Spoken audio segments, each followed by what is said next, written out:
Sebelumnya perkenalkan, saya Syahrul Aidi Mazat, fraksi PKS BKO ke Balek menggantikan Pak Mardani. Sehari-hari saya di Komisi 5 yang kebetulan berinteraksi dengan mitra kami adalah Kementerian Desa. Tentu saja banyak diskusi kami dengan desa dan permasalahan-permasalahannya. Pada kesempatan ini, mewakili fraksi PKS, saya ingin menyampaikan beberapa hal. Bahwa revisi Undang-Undang Desa ini sangat bagus dan baik sekali. Dan itu menjadi diskusi kami di Komisi 5 khususnya, bahwasanya perlu adanya revisi Undang-Undang Desa. Dan revisi itu tentunya harus menyelesaikan banyak masalah yang selama ini dihadapi oleh pemerintahan desa dan juga kepala desa. Aspirasi-aspirasi masyarakat desa dan kepala desa harusnya tertampung dalam revisi Undang-Undang Desa ini. Harus menyelesaikan masalah yang ada, bukan menimbulkan lebih banyak masalah. Tentu itu prinsip yang kita pegang bersama. Masalah masa jabatan, sepertinya semua fraksi sudah menyetujui ini. Ya, masa jabatannya diperpanjang menjadi 9 tahun, dari 6 tahun menjadi 9 tahun. Begitu juga yang kedua adalah tunjangan purna tugas atau purna bakti. Saya ingin menggarisbawahi ini perlu diperjelas sumber dananya. Apakah dari dana APBN, dari dana desa, atau dari dana APBD? Apa di penjelasan nantinya. Dan yang ketiga, ini mungkin hal baru yang menjadi aspirasi kepala desa. Saya mengumpamakan begini, kepala desa itu hampir sama dengan kepala daerah. Dia hampir sama dengan bupati. Yang jelas satu, sama-sama pakai jengkol, Pak. Sama-sama pakai jengkol. Ya.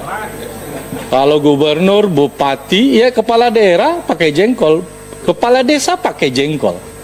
Sama-sama dipilih rakyat. Sama-sama punya wilayah. Sama-sama punya anggaran. Sama-sama punya tanggung jawab anggaran. Sama-sama karena dipilih rakyat, sama-sama punya beban sosial. Tapi dalam hal kita memberikan hak kepada kepala desa, kita tidak menjadikan ukurannya, formulasinya sama dengan kepala daerah. Alhamdulillah tertampung beberapa hal. Kalau dulu hanya diberikan gaji, sekarang insya Allah di undang-undang ini kita memberikan tunjangan purna bakti, walaupun bukan pensiun ya. Kalau pensiun ini terlalu berat tentunya. Samalah dengan DPRD kabupaten kota. Jadi kalau bisa purna bakti itu nanti patokannya itu adalah memberikan purna bakti atau purna tugas seperti memberikan purna tugas kepada DPRD. Kalau tidak salah ada berapa kali besarannya itu berapa kali lipat gaji pokok. Itu bisa jadi patokannya. Nah, kembali saya mengusulkan pada kesempatan ini, kalau bupati, kalau ada tamu baik dari pusat, dari masyarakat, dari siapa saja datang ke rumah bupati, itu semuanya dibiayai oleh negara. Tapi kepala desa itu tamunya juga tidak kalah sedikit, banyak juga tamunya, baik dari masyarakat yang mengadu, bahkan 24 jam tamunya. Begitu juga dari kecamatan, dari kabupaten. Tapi kepala desa tidak punya anggaran rumah tangga. Maka dalam hal ini saya mengusulkan mewakili fraksi PKS untuk melengkapi hak kepala desa ini, agar kepala desa juga diberikan tunjangan rumah tangga bagi kepala desa. Besarannya itu kita bisa diskusikan. Kalau betul-betul kita mengakui bahwasanya kepala desa ini adalah pemerintahan terkecil di negara kita ini, menjadi ujung tombak dari pelaksanaan pemerintah. Maka kami mengusulkan agar kepala desa diberikan tunjangan rumah tangga. Itu yang ketiga. Yang keempat adalah kejelasan kementerian mana yang akan mengatur. Untuk kita ketahui kan, mungkin kita tahu bersama bahwasanya setiap tahun ada aturan yang dikeluarkan oleh pemerintah untuk penggunaan dana desa. Hanya saja yang mengeluarkan aturan itu sekarang itu dua kementerian. Kementerian Desa mengeluarkan, Kementerian Keuangan juga mengeluarkan tentang prioritas penggunaan dana desa. Yang membuat bingung para kepala desa. Sering juga overlap, sering juga berbeda antara aturan yang dikeluarkan oleh Kementerian Keuangan dan Kementerian Desa. Agar kita meminta kalau bisa diikat dengan undang-undang ini bahwasanya aturan prioritas penggunaan dana desa itu dikeluarkan oleh satu lembaga di negara ini. Apakah bentuknya ditarik ke atas menjadi PP atau peraturan pemerintah atau peraturan presiden.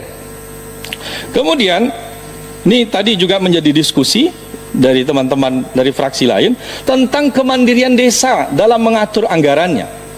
Nah, fakta yang ada sekarang ini, contoh, dibuat persentase yang betul-betul mengikat desa untuk menganggarkan anggaran mereka.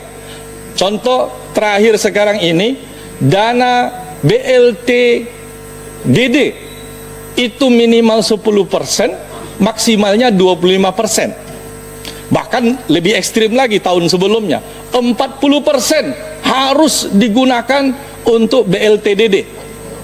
Tidak melihat kondisi desa. Saya pernah menemukan satu desa tidak banyak penduduknya. Masyarakat miskin sudah tertampung dalam PKH. Tetapi ada ancaman dari aturan kementerian, kalau tidak sampai 40% maka dana desanya dipotong. Ini betul-betul membuat desa itu kebingungan antara dipotong atau dibelanjakan 40% tapi tidak memenuhi kriteria. Nah, sekarang ini masih berlaku 10% minimal, 25% maksimal, dan ada 20% dana yang digunakan untuk ketahanan pangan. Itu juga wajib. Di mana ada desa yang sudah menjadi lumbung pangan, mana mungkin lagi untuk menganggarkan di desanya ketahanan pangan. Intinya, boleh pemerintah membuat aturan prioritas, tapi cukup dengan programnya saja, tidak harus dengan persentasenya. Karena persentase itu sama saja mengangkangi kemandirian desa dalam menganggarkan dana desa. Kemudian yang keenam, yaitu tentang gaji kepala desa dan perangkat desa. Khusus gaji kepala desa, siltap yang diatur oleh pemerintah saat ini, gaji kepala desa itu 2.500.000. Banyak kepala desa ini yang ditolak oleh mertuanya, Pak. Iya, gajinya tidak sampai UMR. Jadi jarak antara kepala desa dengan kepala dusun itu hanya 250.000. Sementara kepala desa punya beban sosial, kepala desa punya beban tanggung jawab anggaran, kepala desa punya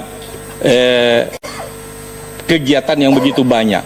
Kalau bisa, ini perlu dinaikkan gaji kepala desa minimal 3.500.000.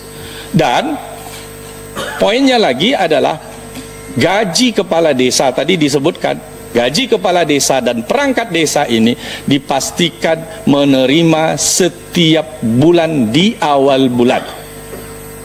Jangan dibuat kepala desa dan perangkat desa ini harus meminjam ke sana ke sini di awal-awal tahun itu. Bahkan mohon maaf, ini kejadian perangkat desa itu ada yang berpisah suami istrinya karena terlalu banyak suaminya ini minjam sama mertuanya, Pak. Iya. Iya. Ini fakta yang harus saya sampaikan. Saya kebetulan banyak berinteraksi dengan kepala desa, dengan perangkat desa. Maka harus nomenklaturnya harus diatur oleh negara, bahwasanya tidak lagi dalam bentuk anggaran gaji khusus kepala desa dan perangkat desa, tidak dalam bentuk kegiatan di ADD-nya. Mungkin nomenklaturnya yang memang mereka ini kan sudah full time untuk mengurus negara ini di desa, harusnya digaji per bulan sesuai dengan kebutuhan mereka. Jangan tidak dipusingkan mereka harus minjam ke sana ke sini. Barangkali ini beberapa catatan, mudah-mudahan TA nanti bisa merumuskan dalam bentuk pasal-pasalnya. Terima kasih. Assalamualaikum warahmatullahi wabarakatuh.